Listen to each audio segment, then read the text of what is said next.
Bueno, aurten Birritx Porrotxo eta Marimototxen ikuskizuna txok mikmak txikia izan da, eta hor parte hartu dut, eta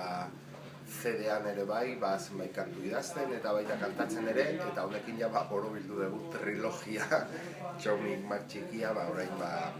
aurrentzako ipuin eta histori labur honekin, ez da? Eta bai ikuskizunean, bai CD-an agertzen diren gaia lantzen ditugu,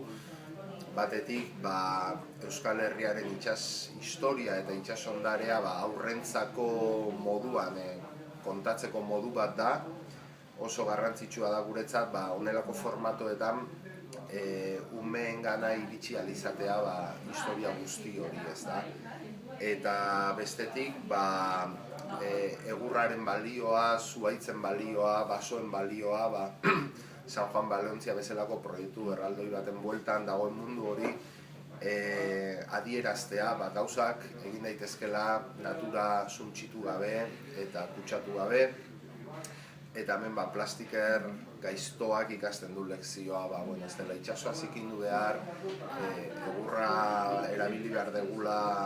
beste materia batzuen partez, eta azkenean ondo pasatuz ikasteko bada, gehienak bezala.